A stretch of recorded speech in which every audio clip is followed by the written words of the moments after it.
Bismillahirrohmanirrohim. Assalamualaikum warahmatullahi wabarakatuh. Salam sejahtera bagi kita semua. Puji syukur kita panjatkan atas kehadirat Allah Subhanahu wa Ta'ala, karena atas berkat dan rahmat-Nya lah kita masih bisa diberi kesehatan dan kesempatan sehingga bisa melakukan aktivitas seperti saat ini. Tak lupa sholawat dan salam kita kirimkan ke Nabi Muhammad SAW, Nabi yang telah membawa kita dari alam kegelapan menuju alam terang benderang.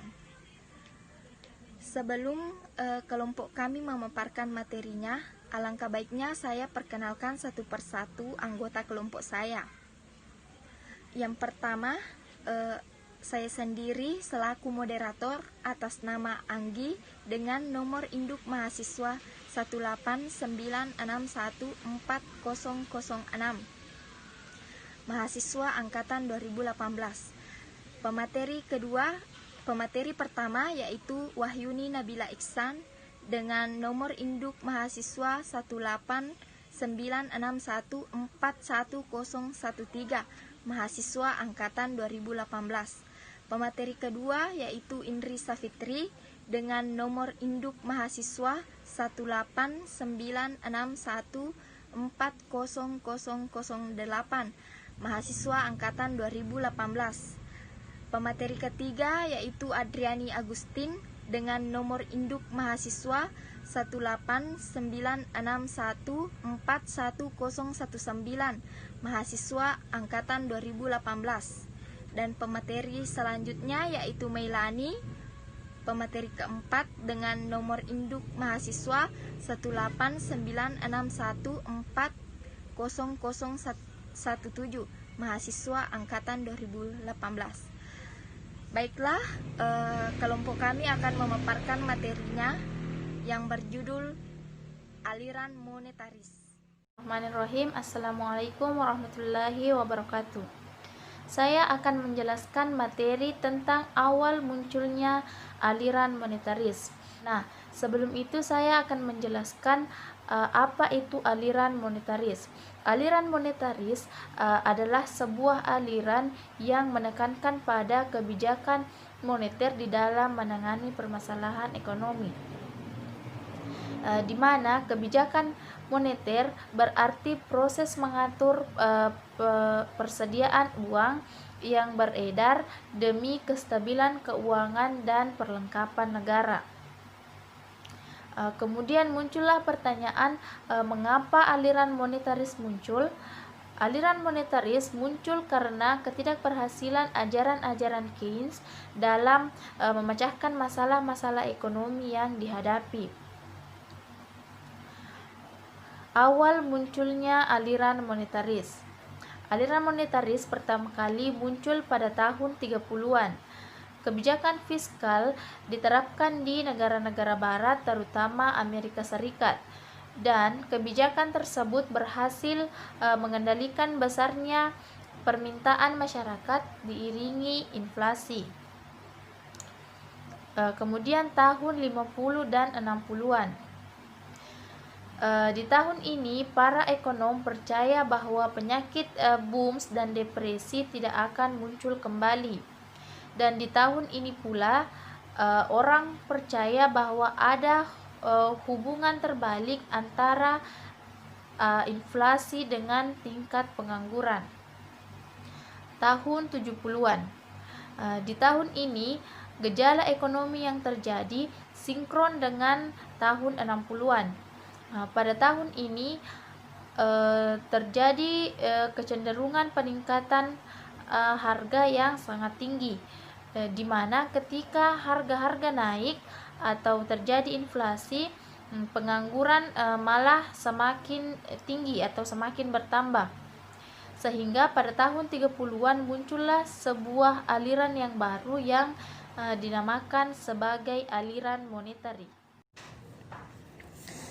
Baiklah, saya akan melanjutkan materi dari teman saya, tokoh utama aliran monetaris.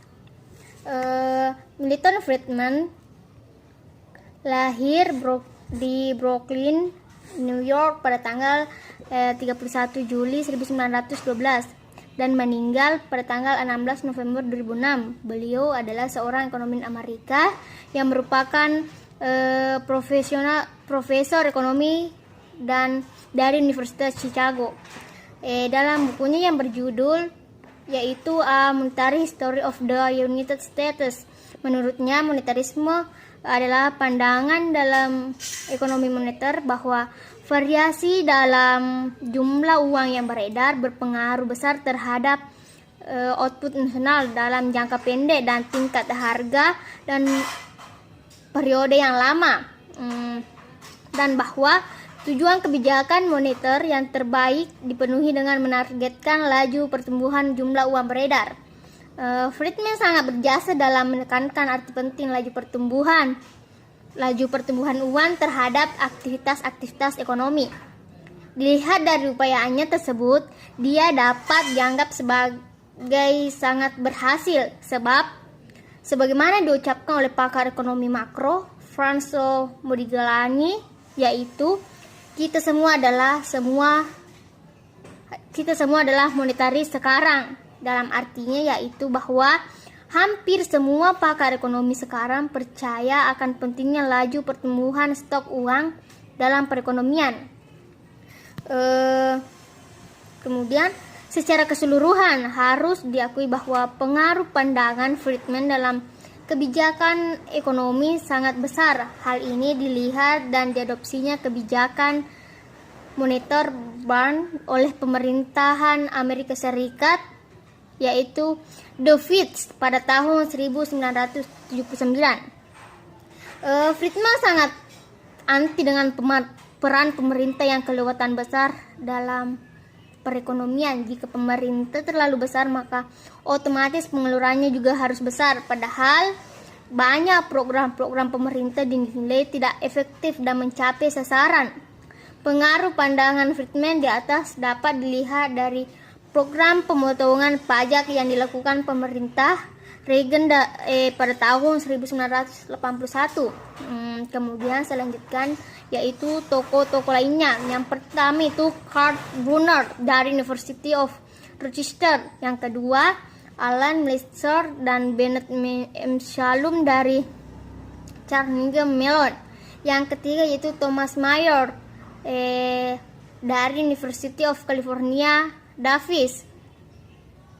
Kemudian Philip Chaglan Columbia Universitas. Yang keempat David Ledor. Yang kelima Michel Parkin. Yang keenam William Paul.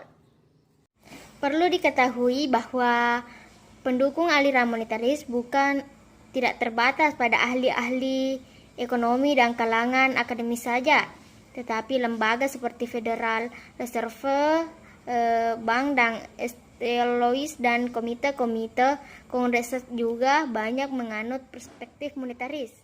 Dari selanjutnya yaitu pokok pikiran aliran monetaris. Yang pertama, ketidakberhasilan ajaran-ajaran Keynes dalam memecahkan masalah-masalah yang dihadapi melahirkan suatu aliran baru yang disebut aliran monetaris, yang mengutamakan kebijaksanaan moneter dalam mengatasi kemelut ekonomi. Yang kedua, istilah ini pertama kali digunakan oleh Karl Brunner untuk menggambarkan berbagai studi di bidang ekonomi moneter dan kebijaksanaan moneter. Yang ketiga, penekanan pokok pandangan monetaris terletak pada stok uang. Yang keempat, menurut Friedman, perubahan dalam jumlah uang yang beredar yang sangat besar pengaruhnya terhadap tingkat inflasi dalam jangka panjang dan perilaku pendapatan nasional bruto real dalam jangka panjang. Yang kelima, Friedman menyimpulkan secara umum laju pertumbuhan uang yang tinggi menyebabkan terjadinya booms dan inflasi. Yang keenam, sementara itu, penurunan dalam laju pertumbuhan uang dapat menimbulkan resesi dan kadang-kadang bahkan juga deflasi. Yang ketujuh, aliran monetaris sangat menarik untuk dibahas karena inti pokok pandangan golongan monetaris membahas tentang yang pertama, sebab terjadinya perubahan pendapatan nasional, yang kedua kebijakan moneter, yang ketiga pasokan uang harus mencerminkan kebutuhan dunia usaha. Materi selanjutnya, gagasan pokok yang dianggap penting. Yang pertama, sektor atau perekonomian swasta pada dasarnya adalah stabil. Yang kedua, kebijakan makroekonomi seperti kebijakan fiskal dan kebijakan moneter hanya akan membuat keadaan perekonomian menjadi buruk. Yang ketiga, menghendaki suatu peran atau campur tangan pemerintah yang seminimal mungkin di dalam perekonomian.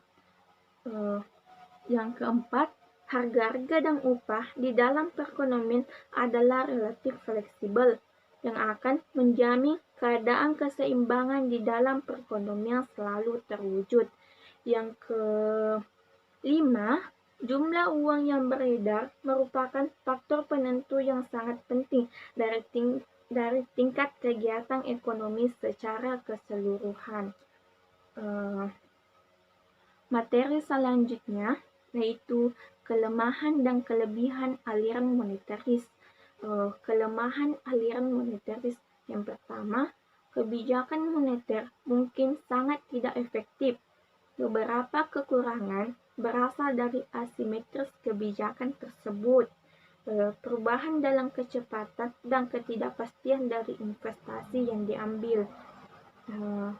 Yang kedua, kebijakan uang ketat adalah sangat efektif mencegah pinjaman baru karena kelebihan cadangan dikurangi. Namun, kebijakan yang mudah yang seperti tidak efektif karena tambahan kelebihan cadangan tidak akan dipinjamkan keluar oleh bank karena takut akan potensi kebangkrutan dari para peminjam selama resesi. Dengan demikian, didasarkan untuk tidak menggunakan kebijakan moneter, malah menggunakan kebijakan fiskal. Yang ketiga, kebijakan moneter mungkin digunakan baik untuk mengendalikan persediaan uang maupun tingkat suku bunga, tetapi keduanya tidak dapat dikendalikan pada waktu yang bersamaan. Dengan demikian, hal tersebut menjadi dilema. Kelebihan aliran moneteris.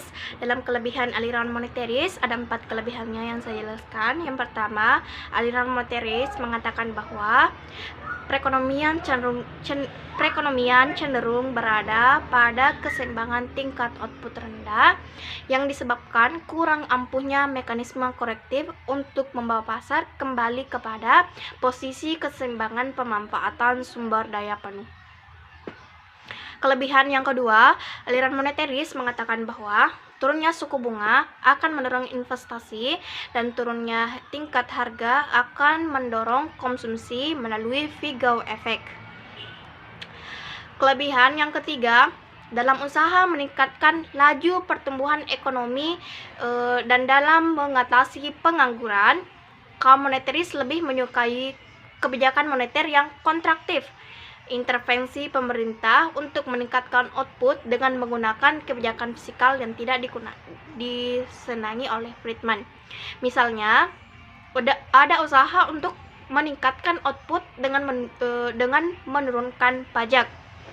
Kelebihan yang keempat, kaum moneteris, terutama Friedman, dinilai sangat berjasa meluruskan falsafah liberal kaum klasik kembali sebagaimana yang diajarkan oleh Adam Smith.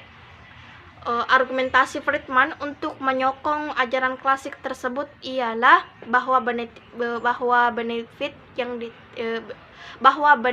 diterima dari kebijaksanaan laissez-faire jauh lebih besar daripada benefit yang diterima lewat terlalu banyaknya campur tangan pemerintah. Perbedaan antara aliran moneteris dan aliran keynesian. Pada aliran moneteris sudah jelas kebijakan yang digunakan pemerintah, yaitu kebijakan moneteris. Sedangkan kebijakan yang digunakan oleh aliran Keynesian, yaitu kebijakan pemerintah yang digunakan oleh aliran Keynesian yaitu kebijakan fiskal atau peningkatan penghutang pajak. Perbedaan yang ketiga antara kubu Keynesian dan kubu monetaris berbeda melihat terjadinya fluktuasi ekonomi. Menurut kubu Keynesian, fluktuasi ekonomi terjadi karena pertumbuhan dalam faktor-faktor yang menentukan pendapatan nasional. Sebaliknya, menurut kubu monetaris, fluktuasi ekonomi terjadi karena terjadinya pelonjakan dalam jumlah uang yang beredar. Dalam menghadapi perbedaan yang keempat, yaitu dalam menghadapi inflasi, kebijaksanaan yang ditawarkan Keynesian ialah dengan mengurangi jumlah pengeluaran agregat itu sendiri. Sedangkan menurut kaum monetaris, dalam menghadapi inflasi ialah dengan mengurangi jumlah uang yang beredar itu sendiri. Jadi dapat kita lihat aliran Keynesian yaitu mengurangi agregat itu sendiri, sedangkan aliran monetaris dengan mengurangi jumlah uang beredar itu sendiri. Aliran monetaris mengkritik kebijakan Keynesian. Ada dua alirannya. Yang pertama yaitu aliran tua dari golongan tua, yaitu Friedrich August von Hayek dan Ludwig von Mises TKK. Di sana mereka mencela campur tangan pemerintah yang dikemukakan oleh Keynes dan menempatkan kebebasan individu di atas segala-galanya. Yang kedua, aliran muda dari golongan muda, yaitu Milton Friedman, justru mengelak dari pendapat golongan tua. Menurutnya, peran pemerintah dalam batas tertentu justru diperlukan untuk menciptakan suatu perekonomian di mana pasar bebas berfungsi lebih efektif. Terima kasih atas waktu dan kesempatannya telah menyaksikan pemaparan materi dari kelompok kami. Adapun kesimpulannya yaitu dari yang telah dipaparkan sebelumnya dapat disimpulkan bahwa aliran monetaris yaitu aliran yang menekankan kebijakan moneter dalam menghadapi kemelut ekonomi. Aliran itu muncul karena ketidakberhasilan aliran Keynes yang lebih suka menerapkan kebijakan fiskal. Adapun tokoh utama dalam aliran ini yaitu Milton Friedman. Awal munculnya aliran monetaris ini yaitu pada tahun 30-an. Kebijakan fiskal yang diterapkan di negara-negara barat, terutama Amerika Serikat, dan kebijakan tersebut berhasil mengendalikan besarnya permintaan masyarakat yang diiringi dengan inflasi. Pada tahun 50-an dan 60-an, para ekonom percaya bahwa penyakit BOMS atau depresi itu tidak akan muncul kembali, dan di tahun inilah orang percaya adanya hubungan terbalik antara inflasi dengan tingkat pengangguran. Kemudian pada tahun 70-an, di tahun inilah gejala ekonomi yang terjadi yaitu tingkat sinkron dengan tahun 60-an. Pada tahun ini malah harga-harga memiliki kecenderungan peningkatan yang sangat tinggi, di mana ketika harga-harga naik atau inflasi, pengangguran malah meningkat, sehingga pada tahun ini muncullah aliran yang baru yang dinamakan aliran monetari. Tokoh utama pada aliran ini yaitu Milton Friedman yang sangat berjasa menekankan arti penting laju pertumbuhan uang terhadap aktivitas-aktivitas ekonomi. Dilihat dari upayanya tersebut, dia dapat dianggap sangat berhasil. Sebab sebagaimana yang diucapkan oleh pakar ekonom makro Franz Modigliani, yaitu kita semua adalah monetaris sekarang. Dalam arti bahwa hampir semua pakar ekonomi sekarang percaya pentingnya laju pertumbuhan stok uang dalam perekonomian. Friedman juga sangat anti dengan peran pemerintah yang kelewatan besar dalam perekonomian. Jika pemerintah terlalu besar, maka otomatis pengeluarannya juga harus besar. Padahal banyak program-program pemerintah dinilai tidak efektif dalam mencapai sasaran. Pengaruh pandangan Friedman di atas dapat dilihat dari program pemotongan pajak yang dilakukan pemerintah Reagan tahun 1981. Adapun tokoh lainnya yang terlibat dalam aliran ini yaitu Karl Brunner, yang kedua Alan Meltzer dan Bennett McCallum, ketiga Thomas Mayer dan David Leader. Itulah pemaparan dari kelompok kami, kelompok 6. Lebih dan kurangnya mohon dimaafkan. Wabillahi taufiq wasada. Wassalamualaikum warahmatullahi wabarakatuh.